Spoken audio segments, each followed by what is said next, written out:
तब तब प्रभु जाई मनुज शरीरा और हरई कृपा निधि सज्जन धीरा। भगवान पृथ्वी पर अवतार लेते हैं, दुष्टों का संहार करते हैं और संत जनों का सम्मान करते हैं।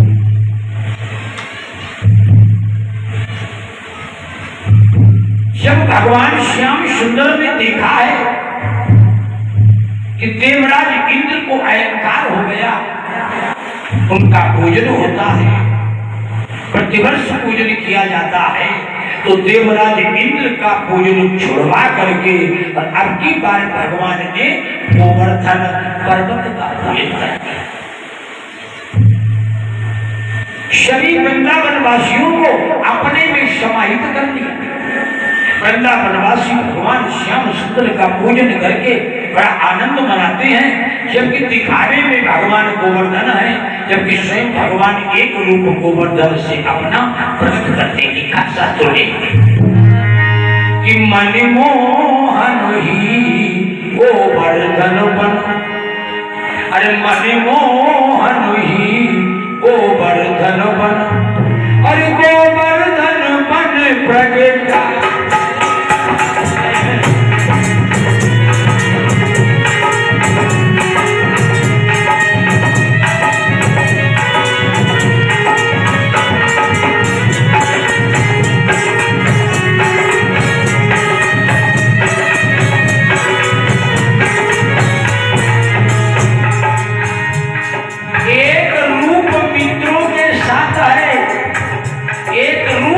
गोवर्धन से भगवान ने अपना प्रकट किया।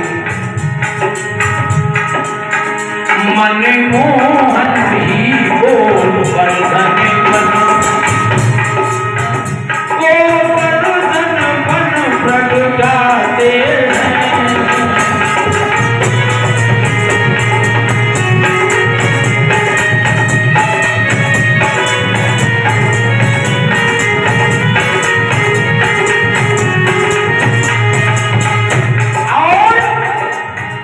मनमोहन ही अगुआ बनकर,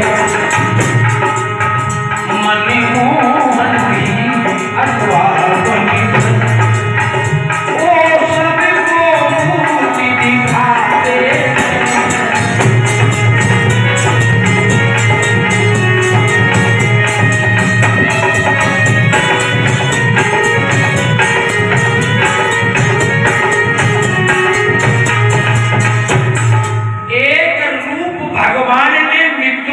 साथ रखा, दूसरा गोवर्धन से भगवान ने अपना प्रकट किया। इसके लिए विश्वास के लिए कि पूजन, भजन, भक्ति, अर्चन, वंदन, श्रवण, कीर्तन ये भगवान के मिलने की रास्ताएं हैं। पूजन करो, चाहे भजन करो, चाहे अर्चन करो, चाहे कीर्तन करो, चाहे श्रवण करो, चाहे चिंतन करो, चाहे मनन करो, ये सब भगवान के मिलने की रास्ताएं हैं। अब जो जिसको रास्ता अच्छी लगे अपनी अपना। आई 9 प्रकार की भगवान ने शिवरी को भक्तियां दी, शिवरी को 9 प्रकार की, और भगवान ने अंत में ये भी कह दिया है कि 9 एकहु जिनके होई। 9 भक्तियों में एक भी अगर किसी के अंदर भक्ति है तो चाहे वो नारी हो चाहे वो पुरुष हो, उसका कल्याण हो जाएगा। आज वृंदावन वालों को परमात्मा ने विश्वास दिलाया। देवराज का जो अहंकार था उस अहंकार को भगवान ने नष्ट कर दिया। आकर के भगवान अपने वृंदावन में रहने लगे। धीरे धीरे थोड़ा समय बीत गया। एक बार देव ऋषि नारद घूमते घूमते मथुरा में प्रवेश कर गए। देखा राज दरबार में कंस बैठा हुआ है। जैसे ही देव ऋषि नारद को देखा, कंस ने प्रणाम किया, आइए देव ऋषि नारद। नारद दुनिया में एक ऐसे संत हैं, नारद दुनिया में एक ऐसे देव हैं, चाहे वो राक्षसों में जाए, चाहे देवताओं में जाए, चाहे किन्नरों में जाए, चाहे नागों में जाए, चाहे जहां देवती श्री नारद जाए, नारद जी का हर जगह सम्मान है। राक्षस भी सम्मान करते हैं और देवता भी सम्मान करते हैं। क्यों? क्योंकि नारद जो भी बोलते हैं वो सत्य बोलते हैं, जो भी बोलते हैं वो सत्य बोलते हैं, और सत्य बोलने वाले व्यक्ति का सम्मान हर जगह होता है, चाहे वो शत्रु की मंडली में जाए और चाहे वो मित्र मंडली में जाए, क्योंकि जानते हैं लोग कि ये बोलेगा वो सत्य बोलेगा, चाहे हमारी पक्षपात नहीं करेगा, सत्य बोलेगा। तो देव ऋषि नारद का जो है सम्मान हर जगह होता है। जैसे ही पहुंचे, कंस को देखा, कंस ने उठ करके देव ऋषि नारद को प्रणाम किया, सुंदर दिव्य आसन पर बैठाला, हाथ जोड़ करके प्रणाम करते हैं, ये देव ऋषि नारद, हाँ प्रभु कहीं भोजराज कंस, तुम्हारे चेहरे पर चिंता की रेखाएं प्राप्त हैं, जबकि भगवान कहते हैं कि जितनी तुम चिंता करते हो, परीक्षित, जितनी तुम चिंता करते हो उसी चिंता को चिंतन में बदल दो, उसी चिंता को चिंतन में बदल दो, तो वो भजन भी हो जाएगा और कल्याण भी हो जाएगा। चिंता का त्याग करके उसको चिंतन में बदलिए। जितनी देर चिंता करते हो उतनी देर बढ़ करके भगवान का चिंतन शुरू करो। देव ऋषि नारद ने चिंता का कारण पूछ दिया। भोजराज कंस ने कहा, तुम्हें मालूम है कि मेरी बहन देवकी का आत्मा जो बालक था तो उसके द्वारा मेरा वध होने था। क्यों? बालक हुआ नहीं, हुए 6 बालकों का मैंने संहार किया, 7वां गर्भपात हो गया, 8वें गर्भ में कन्या ने जन्म लिया और कन्या ने चिल्ला करके मुझे आवाज दे दी, मेरे हाथों से छूट गई और आवाज दे दी। अरे चिल्ला कर कहा चंचला ने, और रे अभिमानी रे मतवाले,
आवाज दी कि मेरे बैरी का अवतार गोकुल में हो चुका।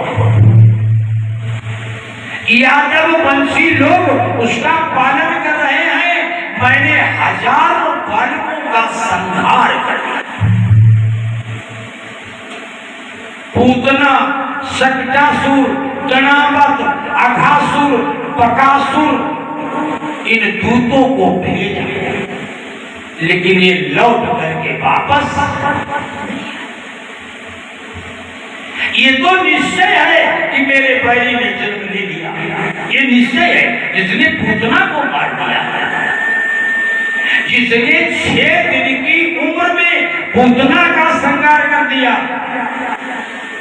27 दिन की उम्र में शकटासुर राक्षस को मार दिया, वो कोई साधारण बालक नहीं है। देव ऋषि नारद हंसने लगे। देव ऋषि नारद के चेहरे पर हंसी आ गई। कंस ने कहा, देव ऋषि नारद, क्या तुम्हें ज्ञात है, तुम उसको जानते हो कि वो मेरा बैरी कौन है? देव ऋषि नारद ने कहा, तुमने पूतना, शकटासुर, अघासुर, बकासुर, तृणावत अपने वीरों की खाम नुकसान कर लिया, खाम मरवा दी। अरे तुम मुझे बता देते, मैं तुम्हारे बैरी का पता तुम्हें बता देता। वो जलाज कंस ने प्रणाम किया, देव ऋषि नारद, तुम अभी बता दो कौन है? आज कृष्ण और कंस के बीच में जो रहस्य छिपा हुआ था, वो देव ऋषि नारद ने खोल दिया। भोजराज कंस, अगर तुम्हारा बैरी जीवित है तो केवल तुम्हारी बहन और बहनोई के कारण जीवित है। अगर वसुदेव देवकी चाहते तो जिस दिन तुम्हारे बैरी ने मथुरा की जेल में जन्म लिया था, उसी दिन तुम उसका संहार। लेकिन अगर कारण बने तो केवल वसुदेव देवकी। देवर्षि नारद, उनके यहाँ तो 7वें गर्भ से कन्या ने जन्म लिया था। अरे भोजराज कंस, तुम बहुत भोले, तुम्हें नहीं मालूम है कि देवकी का 7वां गर्भपात हुआ था?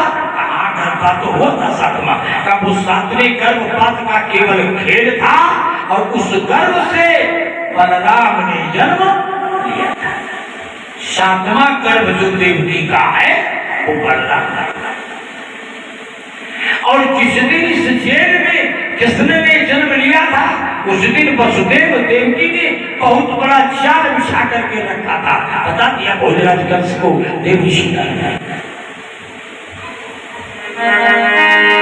जिस रोज कृष्ण का जन्म हुआ, जिस रोज कृष्ण का जन्म हुआ, उस रोज जाल फैला।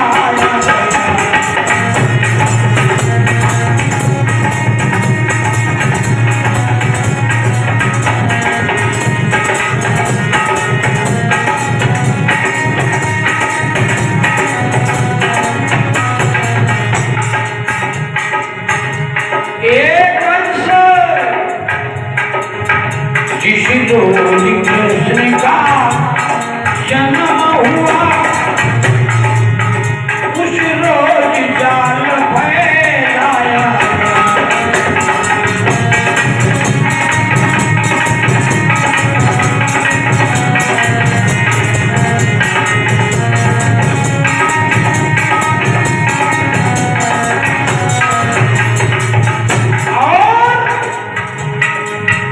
लड़की नंदकी मंगा पाई गई,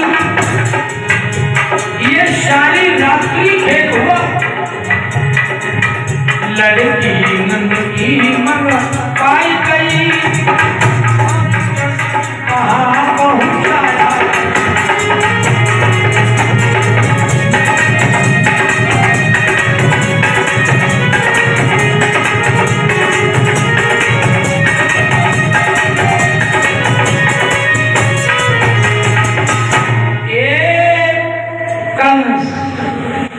एक कृष्ण जो है, एक वसुदेव और देवकी का लाला है। वसुदेव और देवकी का लाला है। जैसे ही कृष्ण और बलराम का नाम सुना, कृष्ण और बलराम का नाम सुनकर के भोजराज कंस तिलमिला वारे वसुदेव और देवकी, मेरे यहाँ जेल में बड़े बड़े मेरी रोटियां खा रहे हो और मेरे साथ विश्वासघात किया। खींची तलवार भोजराज कंस ने और तलवार लेकर के वसुदेव देवकी को मारने के लिए तैयार। जैसे ही वसुदेव देवकी को मारने के लिए तलवार को खींचता है, देव ऋषि नारद ने तलवार पकड़ ली। नहीं नहीं भोजराज कंस, भोजराज कंस,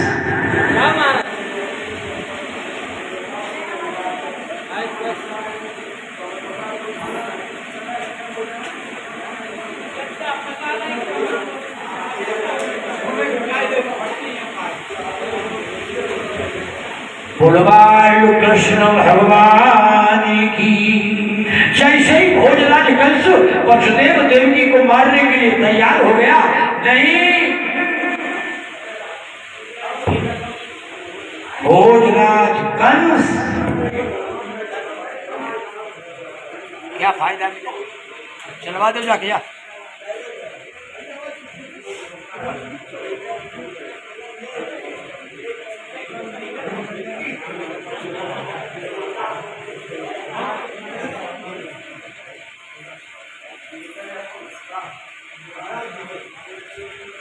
चालू कर दो। अब की जब 2 मिनट रुक जाए तब बदलना।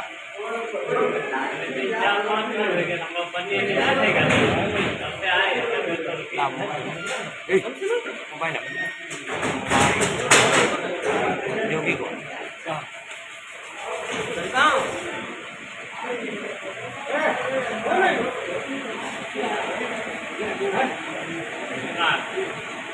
चलो चलो चलो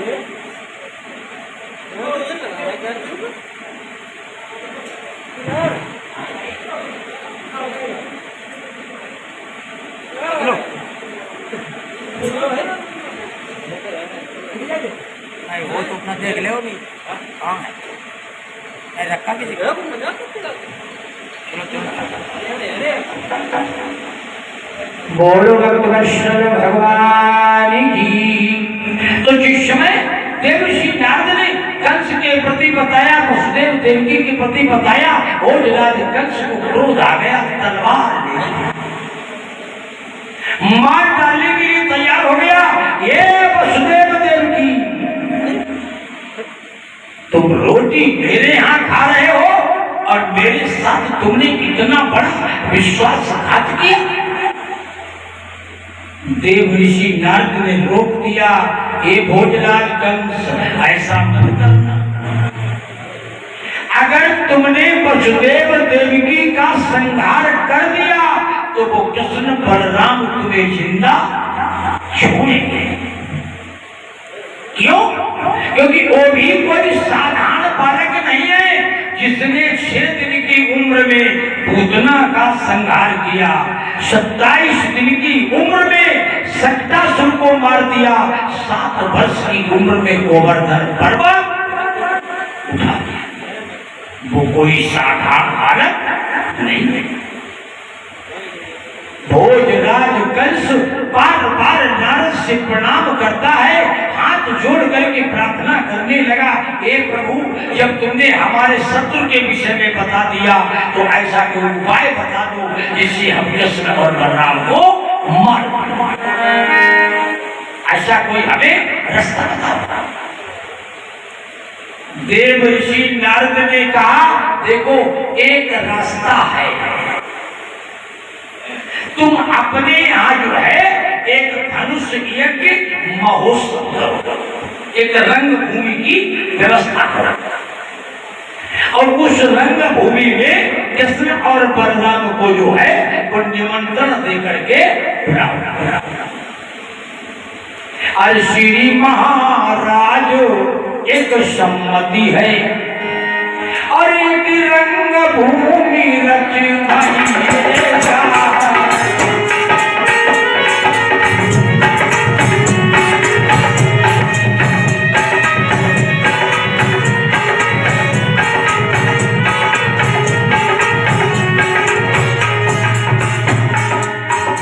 श्री महाराज ये तो सम्मति है, श्री महाराज ये सम्मति है, एक रंग भूमि रचवाइएगा।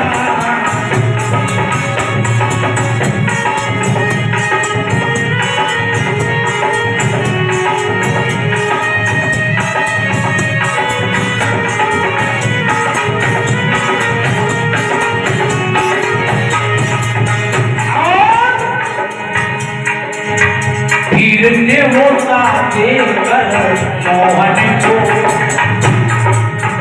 फिर ने होता देकर मोहन को, बलराम शहीद बुलवाइएगा।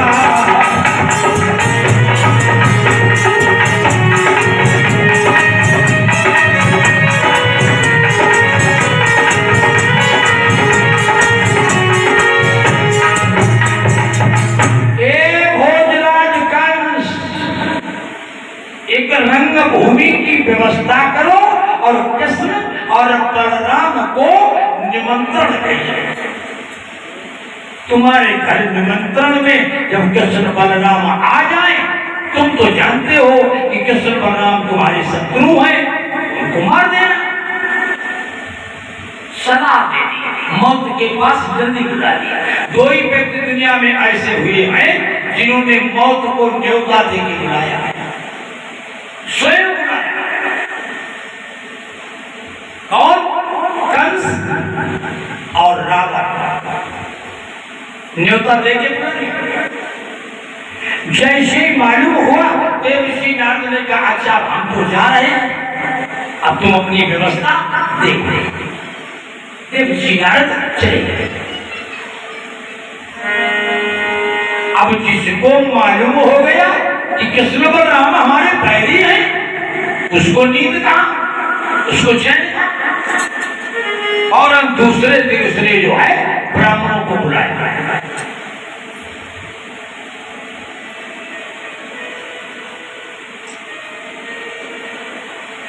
दूसरे दिन ब्राह्मणों को बुलाया, ए ब्राह्मणों देखो, एक रंग भूमि की व्यवस्था की जाएगी, उसके लिए मुहूर्त देखा जाए। मुहूर्त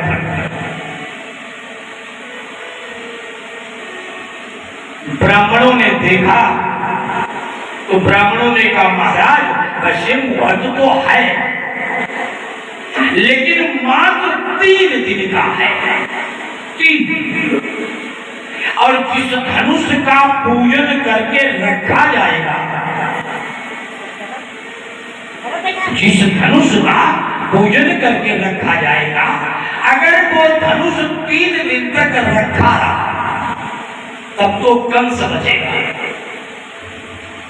3 दिन तक अगर धनुष रखा रहा, और देखना 3 दिन तक अगर धनुष रखा रहा तो कंस बचेगा, और 3 दिन में अगर धनुष टूट गया तो कंस मरेगा। 3 दिन का केवल टाइम है। अरे कंस ने कहा, तुम अपनी व्यवस्था देखो ब्राह्मणों, उस धनुष की रक्षा मैं करवाऊंगा। 3 दिन छोड़ो, वो 3 साल ऐसे रखा रहेगा, उसके कोई जा भी नहीं सकता। अब आप अपना समझेंगे।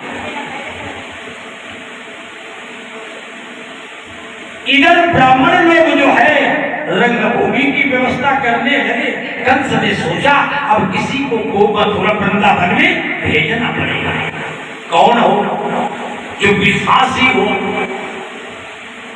जो विश्वासी हो उसको बुलाएगा।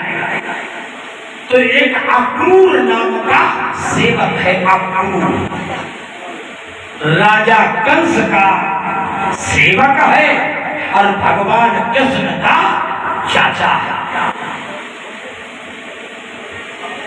अक्रूर जो है वो कंस का सेवक है और भगवान कृष्ण का चाचा है। तो एक दिन अक्रूर का हाथ पकड़ करके भोजराज कंस जो है वो एकांत में ले गया। मोबाइल जैसे जो है ले गया और अक्रूर से बोला कि मेरे कारण मेरे निमित्त, अरे मेरे कारण मेरे निमित्त और जल्दी ही वृंदावन जाओ।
तुम्हें वृंदावन जाना है।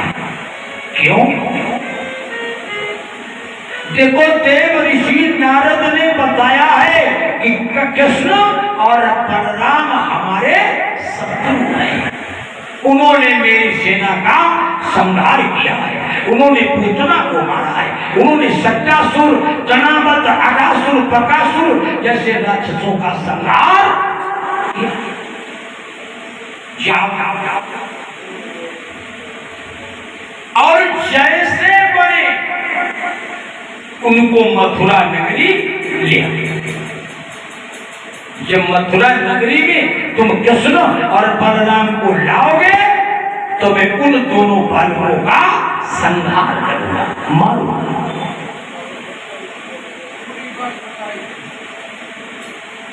अक्रूर की बोलती बंद हो गई, क्योंकि कंस के सेवक हैं और भगवान कृष्ण के चाचा हैं। भगवान कृष्ण के चाचा। अक्रूर ने मन में सोचा, इतना बड़ा धोखा, इतना बड़ा विश्वासघात कैसे किया जाए। लेकिन हम कंस के समक्ष ना भी नहीं कर सकते, ना करें तो स्वयं करना। मन ही मन भगवान को याद किया, हे प्रभु तुमने हमें कैसे धर्म के संकट में डाल दिया। अब मालिक की आज्ञा का पालन करें कि धर्म को निभाएं। अब हम क्या करें? यदि मालिक की आज्ञा का पालन नहीं करते हैं तो मालिक के साथ धोखा हो रहा। यदि आपके साथ को अगर लेके आ रहा तो ये पापी कंस तुम्हें मार देगा, तो अपने भाई के पुत्रों के साथ धोखा हो रहा। हे प्रभु, अब हमें इस संकट से कोई रास्ता निकाल करके बताओ, क्या करना।